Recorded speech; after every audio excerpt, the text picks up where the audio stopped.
Why did my dad choose his new wife over calling 911 for me? I was helping Dad's new wife Margot set up for her book club meeting when the ladder I was standing on suddenly shifted under my feet. 1 second I was hanging fairy lights across the living room ceiling, and the next I was falling backwards through the air with my arms flailing trying to grab onto something. I hit the hardwood floor so hard that the sound echoed through the whole house, and for a moment I couldn't breathe or move or do anything except lie there staring up at the ceiling fan spinning above me. Pain exploded up my spine and radiated through my whole body in waves that made my vision blur and darken at the edges. Margot rushed over and knelt beside me asking if I was okay, but when I tried to answer, nothing came out except a weird gasping sound. I attempted to sit up and immediately felt something wrong in my back, a grinding sensation that made me cry out and collapse back onto the floor. My legs felt strange and tingly like they'd fallen asleep, and when I tried to move my right leg, it wouldn't respond the way it should. Margot told me to stay still and pulled out her phone, and I thought she was calling 911, but instead she was texting someone. Dad came running in from the garage where he'd been working on his car, and his face went white when he saw me lying on the floor. I tried to tell him I couldn't feel my legs properly, but the words came out slurred and wrong. He knelt down next to me and asked what happened, and Margot explained about the ladder slipping. Dad started to reach for his phone, and Margot grabbed his wrist, saying we should wait a minute to see if I was really hurt or just shaken up. I stared at her in disbelief because I was lying on the floor unable to move my legs, and she wanted to wait and see if I was really hurt. Dad hesitated with his phone in his hand and looked between me and Margot with this conflicted expression I'd never seen before. Margot kept talking in this calm, soothing voice about how ambulances were expensive and my stepmom had always been dramatic about injuries, and maybe I just needed a few minutes to catch my breath. She said her nephew had fallen off a ladder last year and seemed really hurt at first, but was fine after lying down for a while. The tingling in my legs was getting worse and spreading up into my hips, and I could feel panic rising in my chest, making it even harder to breathe. I managed to gasp out that something was really wrong with my back and I needed help now. Dad finally started dialing 911, but Margot put her hand over his phone and said we should at least try to get me to the couch first to see if I could walk. She said if I could move on my own, then we'd know it wasn't serious enough for an ambulance. Dad actually agreed with her, and they both tried to help me sit up, and the pain that shot through my spine made me scream so loud that our neighbor's dog started barking. I collapsed back onto the floor sobbing and begging them to call for help, but Margot was still talking about how we should give it a few more minutes. She kept saying that her book club was starting in less than an hour, and having paramedics here would completely ruin the evening she'd been planning for weeks. Dad was looking at his phone, and then at Margot, and then at me, and I could see him actually weighing his options like this was a difficult decision instead of an obvious emergency. The fact that he wasn't immediately calling 911 while I lay there unable to move my legs properly made something crack inside my chest that had nothing to do with the fall.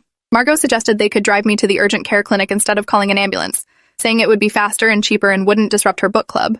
She was already pulling up the address on her phone while I lay there on the floor trying to explain that I couldn't move, and something was seriously wrong with my spine.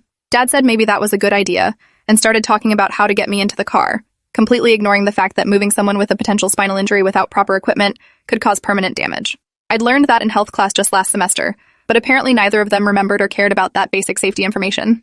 My vision was getting fuzzy around the edges, and the tingling sensation had spread all the way up to my chest now, and I was terrified that whatever was wrong was getting worse while they stood there debating logistics.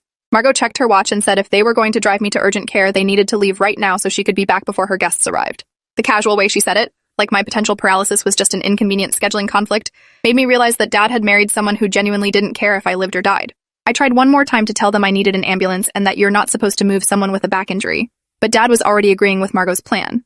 He went to pull the car into the garage while Margot stood over me explaining that the urgent care clinic was only 15 minutes away and they had x-ray machines and everything an emergency room would have. I was crying and trying to make them understand that I physically could not move my legs normally and that this was exactly the kind of situation where you call 911 no matter what.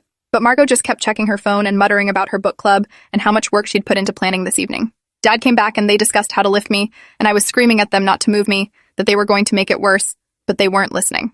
Margot grabbed my arms and Dad grabbed my legs, and when they lifted me off the floor, the pain was so intense that everything went white and I think I passed out for a few seconds. When my vision cleared, I was being carried through the garage and the movement was sending jolts of agony up my spine with every step they took. They managed to get me into the back seat of Dad's SUV, and I was lying across the seats crying and begging them to call an ambulance instead. Dad started the engine and Margot got in the passenger seat and gave him directions to the urgent care clinic. Every bump in the road made me scream as pain radiated through my back, and I could feel the tingling in my legs getting worse with each passing minute. Dad kept telling me to hang on and that we'd be there soon, but he was driving the speed limit and stopping properly at every red light like this was a normal trip to the store. I couldn't understand why he wasn't speeding or running red lights or doing anything that indicated he understood how serious this was. Margot was on her phone texting her book club members that she might be a few minutes late, but the meeting was still happening. She kept reassuring Dad that I would be fine and that they'd have me checked out and back home in no time. The urgent care clinic was in a strip mall between a dry cleaner and a pizza place, and when we pulled into the parking lot, I could see through the window that there were at least 6 people in the waiting room. Dad parked and they opened the back door to get me out, and the process of moving me from the car to standing made me vomit from the pain. Margot looked disgusted and stepped back to avoid getting anything on her shoes while Dad tried to support my weight. My legs wouldn't hold me properly and I kept buckling, and Dad ended up having to half carry me toward the entrance with Margot walking ahead to open doors. The people in the waiting room stared as we came in, and the receptionist's eyes went wide when she saw me. Dad explained that I'd fallen off a ladder and hurt my back and couldn't move my legs right, and the receptionist immediately said that sounded like something that needed an emergency room, not urgent care. She said they weren't equipped to handle potential spinal injuries and we should have called 911 from home. Dad and Margot exchanged looks and Margot started arguing that surely they could at least do an x-ray to see how bad it was. The receptionist was shaking her head and saying that even if they could take x-rays, they couldn't treat a spinal injury here, and we'd just end up being transferred to a hospital anyway.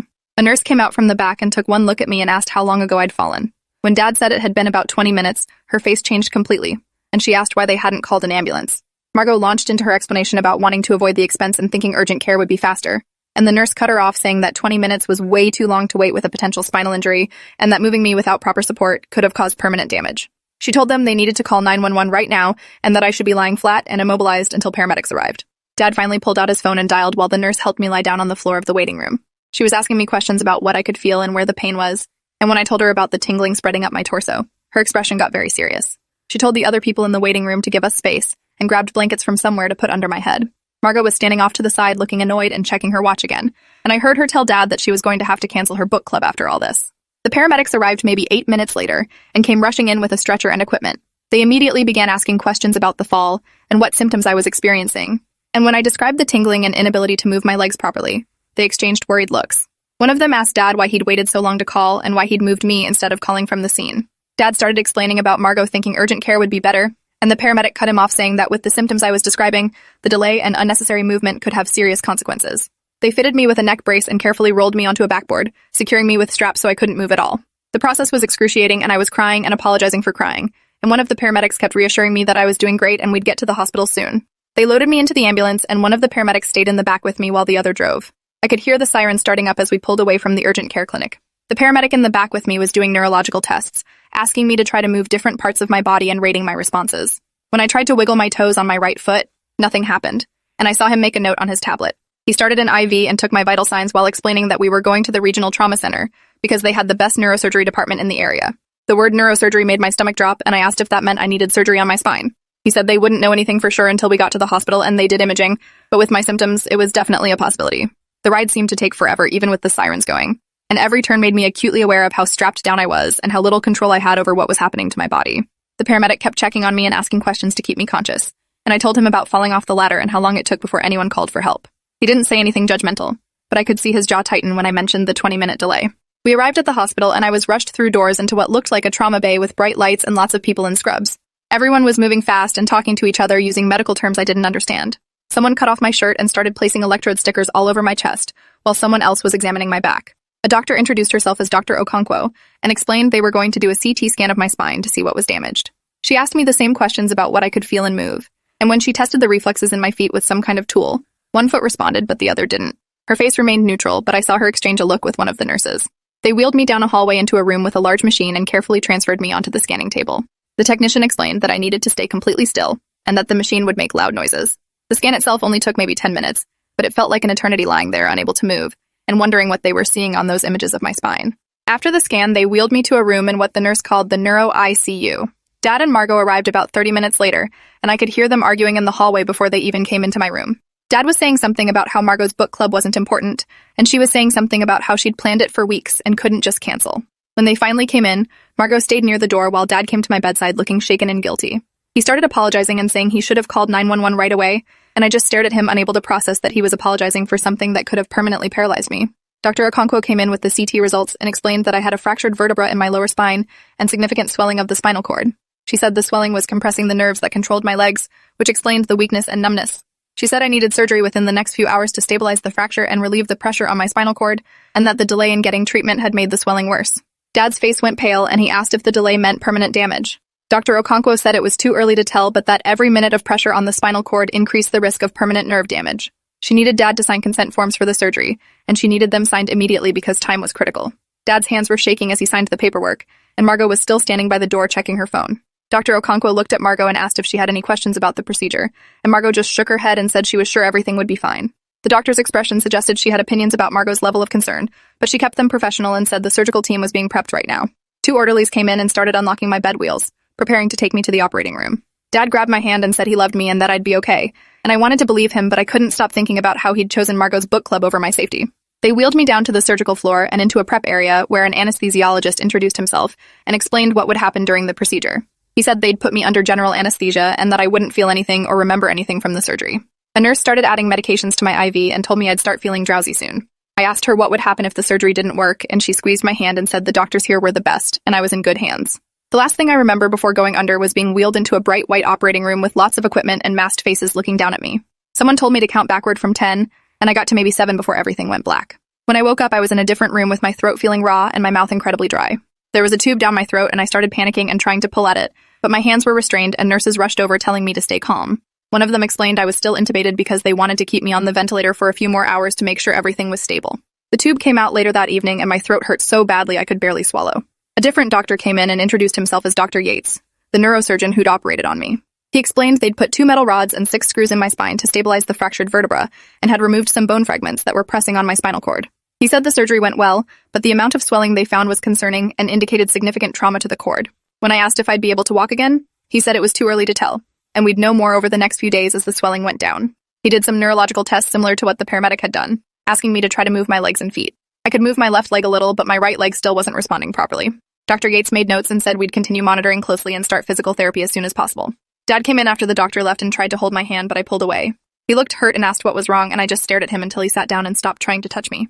I spent the next 3 days in the ICU while they monitored my spine and managed my pain with medications that made everything feel fuzzy and distant. Dad came to visit every day and tried to talk to me, but I had nothing to say to him. Margot came once, stayed for maybe 10 minutes, and left saying she had things to take care of at home. On the 4th day, they moved me to a regular hospital room, and a physical therapist came to assess my mobility.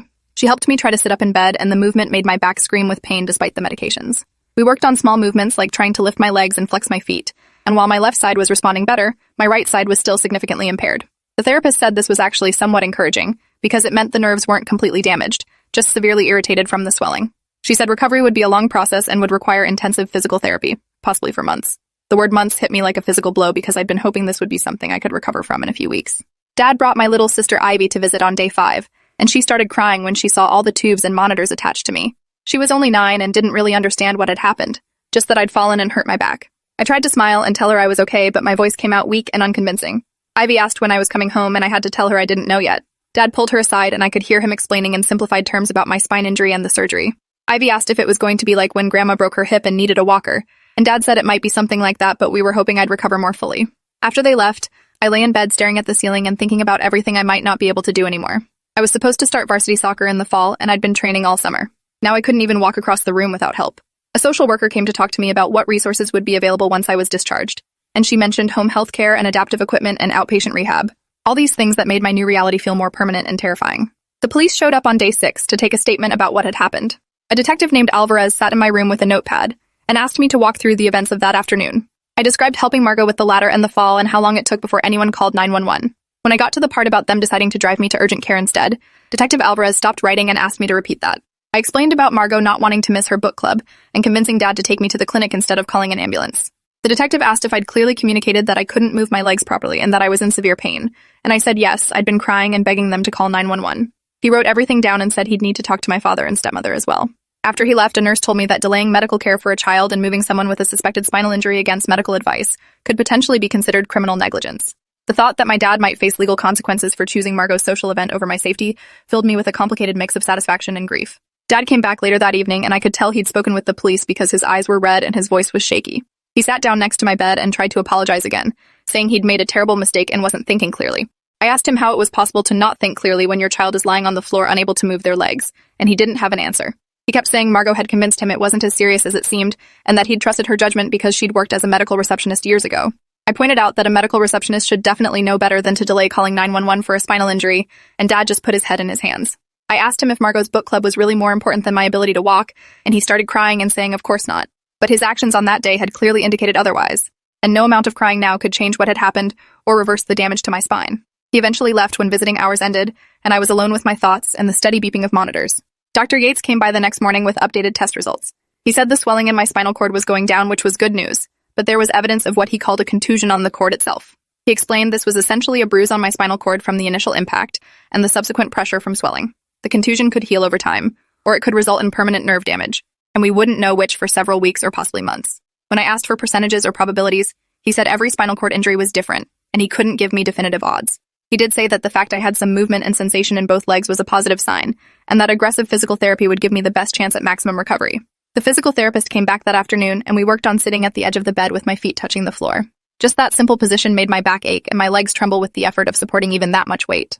She said we'd work up gradually to standing with support, and eventually to taking steps with a walker. My mom flew in from Arizona on day 8, and the look on her face when she walked into my hospital room made me start crying. She'd divorced Dad when I was 6 and had moved away for work, and we'd maintained a decent relationship through video calls and holiday visits. Now she rushed to my bedside and hugged me carefully, avoiding all the tubes and wires, and asked what had happened. I told her everything from the beginning, and watched her expression change from concern to disbelief to fury. When I got to the part about Dad and Margot deciding to drive me to urgent care, Mom stood up and left the room.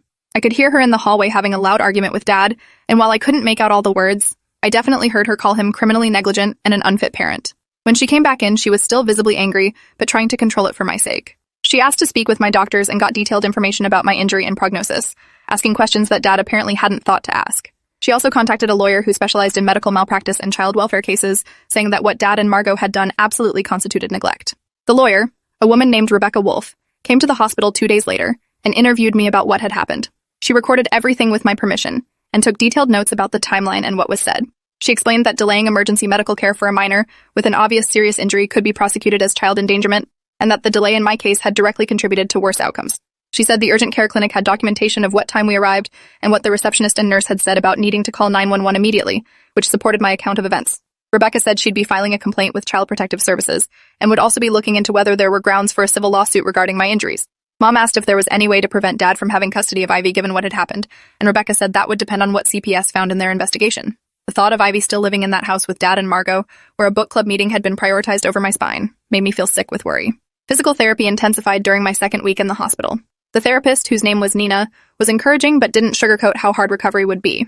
We worked on standing with a walker while Nina supported most of my weight, and even that brief effort left me exhausted and in pain. My right leg was still significantly weaker than my left and wouldn't bear weight properly, dragging slightly when I tried to move it. Nina said this asymmetry was common with spinal cord injuries, and that intensive therapy would hopefully restore more balanced function over time. We practiced the standing exercise twice a day despite how much it hurt, because Nina explained that the sooner we got my nerves firing and my muscles working, the better my long-term outcome would be.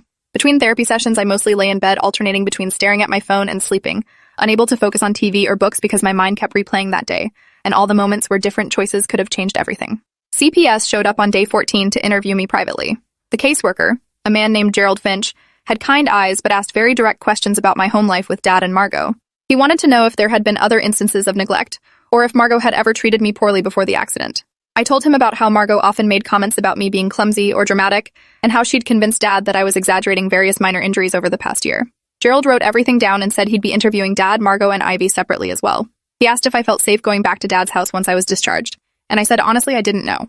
The thought of living under the same roof as someone who'd been willing to let me potentially become paralyzed rather than miss a social engagement was terrifying. But I also didn't want to be separated from Ivy, who'd already been through our parents' divorce, and didn't need more instability. Gerald said he understood the complexity of the situation, and that his goal was to ensure all the children in the home were safe and their needs were being prioritized. Mom started making arrangements to take extended leave from her job so she could stay in town during my recovery. She found a short-term rental apartment near the hospital, and said once I was discharged I'd be staying with her, not going back to Dad's house. Dad tried to argue about custody agreements, but Mom's lawyer shut that down quickly, pointing out that his recent choices regarding my medical care gave her grounds to petition for emergency custody modification.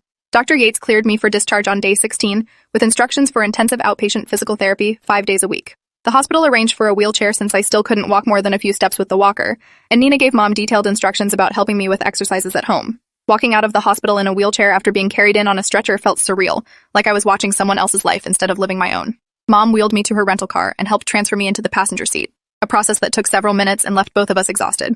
The rental apartment was a small furnished place on the ground floor with no stairs, which Mom had specifically requested. She'd already bought a shower chair and installed grab bars in the bathroom, and had set up one of the bedrooms with a hospital bed she'd rented. The level of preparation she'd done in just a few days showed how seriously she was taking my care, which made the contrast with Dad's choices even more stark. That first night in the apartment, I tried to shower with Mom's help and ended up crying from a combination of pain, frustration, and humiliation at needing assistance with basic hygiene. Mom just held me while I cried and said we'd get through this together, that it was okay to be upset and scared and angry about what had happened.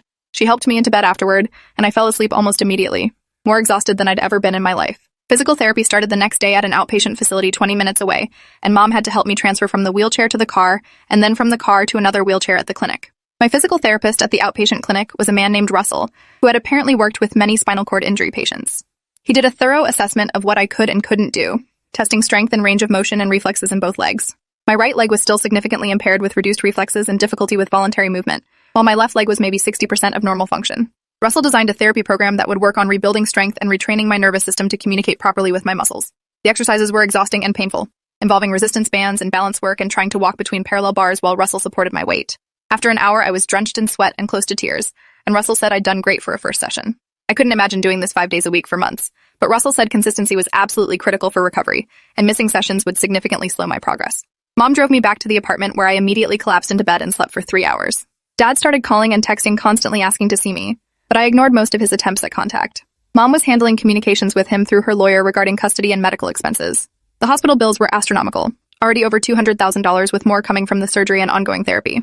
Dad's insurance would cover some of it, but there would be significant out-of-pocket costs, and Rebecca Wolf was building a case that Dad and Margot should be financially responsible for those costs given their negligence.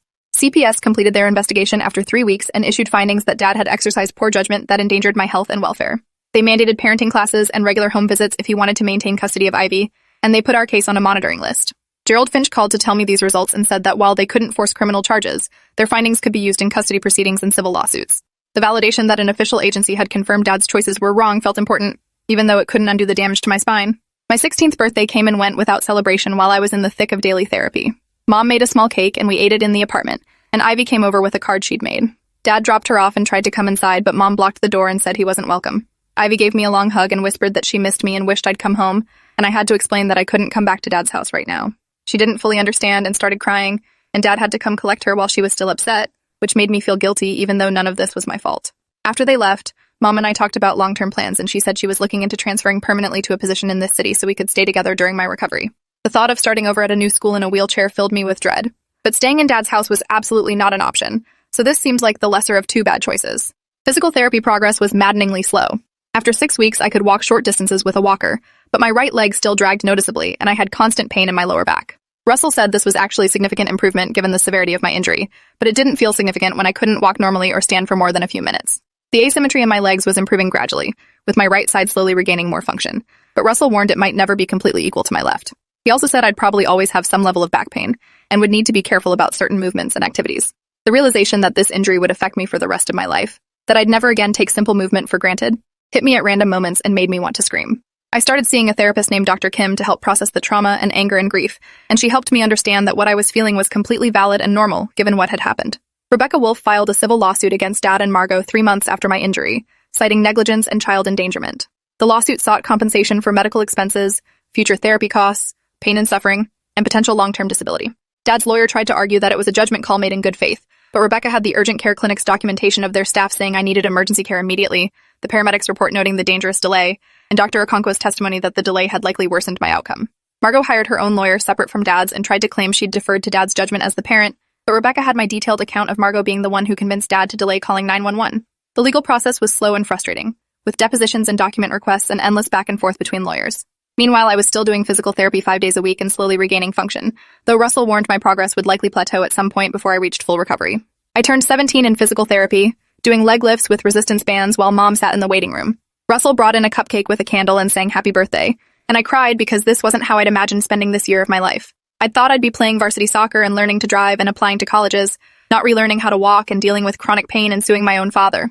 The lawsuit settled out of court after 7 months, with Dad's insurance company agreeing to pay a significant sum to cover all my medical expenses, plus additional compensation for my injuries. Margot's insurance also contributed, though her lawyer negotiated a smaller amount. The money didn't change anything about my spine or my daily pain or the permanent limitations I now had, but at least I wouldn't be buried in medical debt for the rest of my life. Rebecca said the settlement was actually quite large and reflected how egregious Dad and Margot's conduct had been, that the insurance companies had decided it was cheaper to settle than risk a jury trial where the facts would make Dad and Margot look even worse. Physical therapy eventually transitioned to 3 days a week, then 2. As Russell said, I'd reached the point where I'd plateaued in my recovery. I could walk without assistive devices but still had a noticeable limp, reduced sensation in my right foot, and chronic lower back pain that required daily medication. Russell said I'd made remarkable progress given the severity of my injury and the delay in treatment, but I'd never regained full normal function.